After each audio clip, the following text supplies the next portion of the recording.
Tapos papalitan po yung valve na mayroon din. So, what's the value po? So, nakalagay naman tayo. Ito yung aming system. Tapos yun.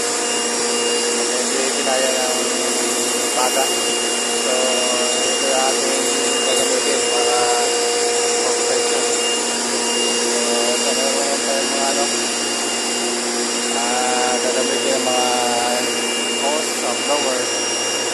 Ito, papakita ko sa inyo.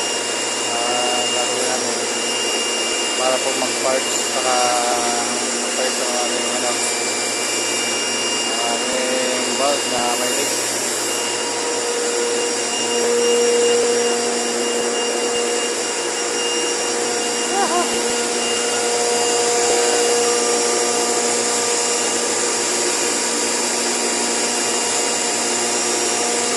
Ito na papalitan natin. Ano lang kasi medyo maano pa eh. Medyo mahina pa ngayon. Wala nang lumakas eh.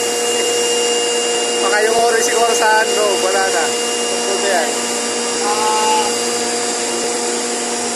Aluminum yan eh. Oo, aluminum kasi yun. Aluminum yung plastic.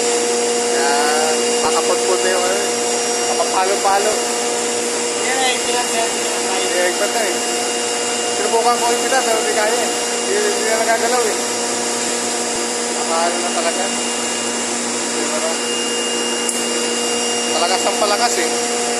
Ate medyo ano lang eh. Ngayon malalakas talaga.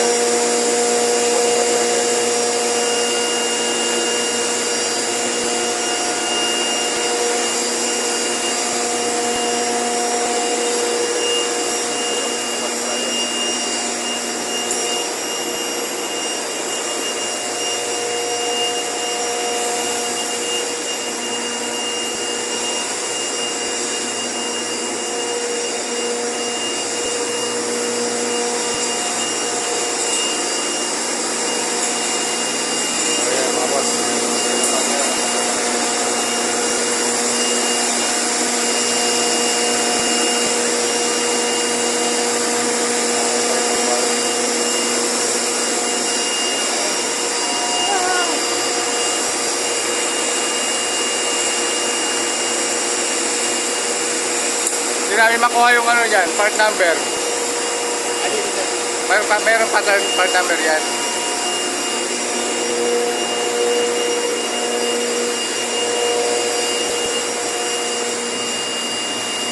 Ayun. Tagal namin hinahanap yung ano yan eh. Na-order ka na sir, bali bukas yung isa.